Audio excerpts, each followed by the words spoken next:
Oi, tudo bem? Aqui é o professor Ricardo da Central do Enem, da área das Ciências da Natureza. E nesta videoaula vamos trabalhar a fisiologia humana, especificamente o sistema digestório.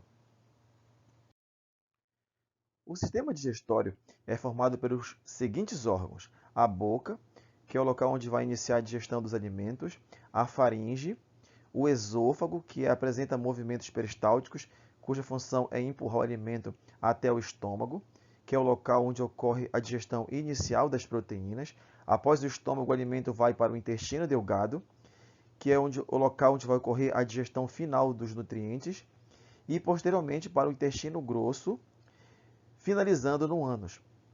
O sistema digestório apresenta algumas glândulas anexas, como o fígado, que tem a função de produzir a bile, e o pâncreas, que vai produzir uma série de enzimas, e o íon bicarbonato.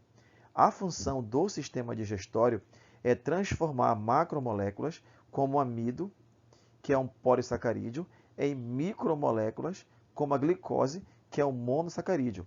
Portanto, a função do sistema digestório é transformar macromoléculas em micromoléculas, capazes de serem absorvidas pelas vilosidade do intestino delgado.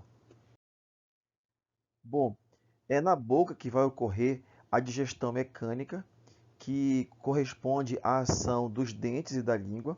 Quer dizer, os dentes eles vão triturar o alimento, eles vão aumentar a área de contato do alimento com as enzimas. Na boca também ocorre a digestão química, ou conhecido também como digestão enzimática. E na boca eu vou ter a digestão química ou enzimática do amido. O amido é um polissacarídeo e ele vai ser transformado em maltose por uma enzima chamada de pitialina ou amilase salivar. A função da amilase é quebrar o amido em maltose e isso acontece num pH levemente ácido.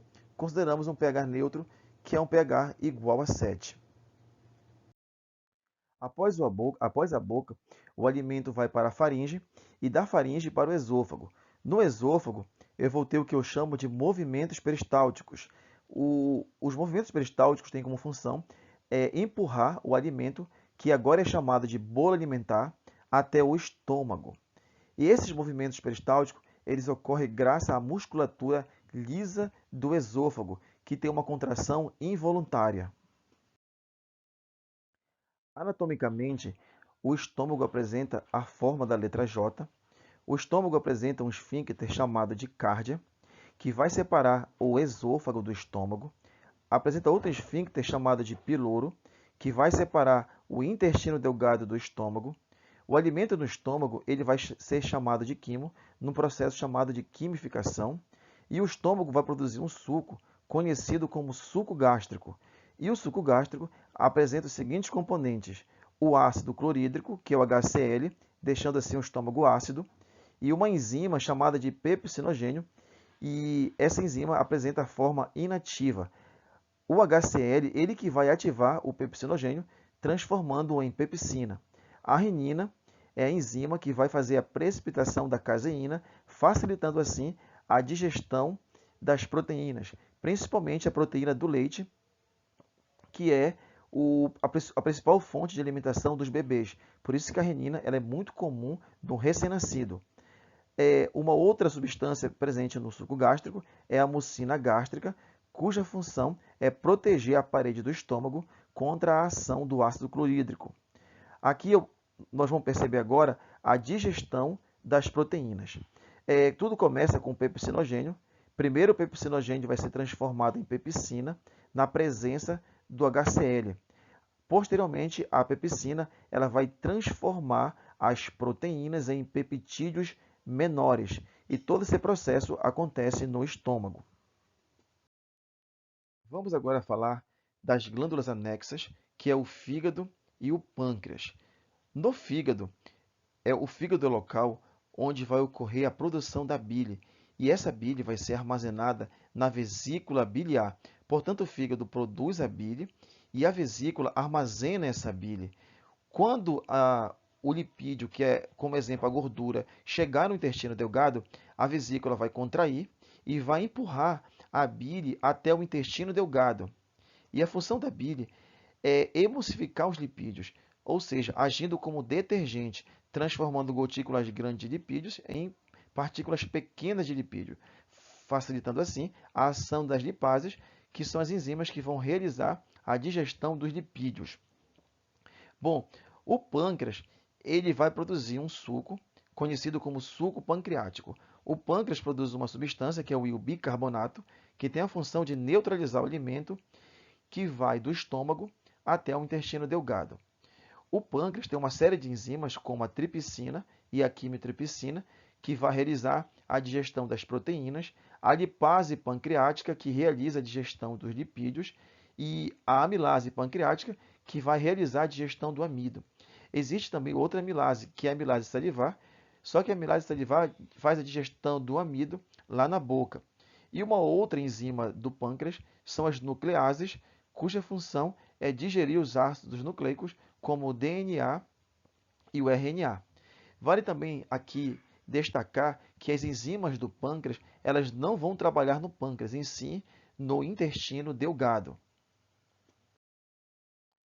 Bom, o intestino delgado é o local onde vai ocorrer a digestão final dos nutrientes. O intestino delgado vai produzir um suco conhecido como suco entérico. E o suco entérico apresenta uma série de enzimas também, como as peptidases, que são enzimas que vão realizar a digestão dos peptídeos, que são fragmentos de proteínas. As disacaridases, que são enzimas que vão digerir os disacarídeos. Eu tenho aqui a maltose. A maltose ela vai sofrer ação da maltase. A maltase é a enzima que vai quebrar a maltose em glicose e glicose.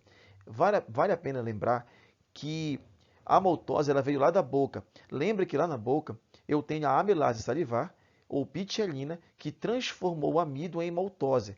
Essa maltose ela foi para a faringe, para o estômago e agora no intestino delgado. Aí no intestino delgado, a maltose sofre a ação da maltase, sendo transformada em glicose e glicose, podendo agora cair na circulação sanguínea. A sacarose é um disacarídeo que vai sofrer a ação da sacarase, sendo quebrado a sacarose em glicose mais frutose, caindo também na circulação sanguínea. Já a lactose vai sofrer a ação da lactase, sendo quebrada em glicose mais galactose, caindo também na circulação sanguínea. Eu tenho agora uma enzima chamada de peptidase. A peptidase é a enzima que vai quebrar os peptídeos menores em aminoácidos, sendo que os aminoácidos já podem cair na circulação sanguínea. Vale aqui também destacar que a digestão das proteínas elas vão iniciar lá no estômago, através da pepsina. Portanto, a pepsina quebrou as proteínas em peptídeos menores, e os peptídeos menores foram transformados em aminoácidos pela peptidase. Eu tenho também, no intestino delgado, a ação das nucleotidases. As nucleotidases elas vão quebrar os nucleotídeos em base nitrogenada, pentose e fosfato. Só que a nucleotidase ela não é produzida no intestino delgado. A nucleotidase ela vai ser produzida no pâncreas, mas ela vai agir no intestino delgado.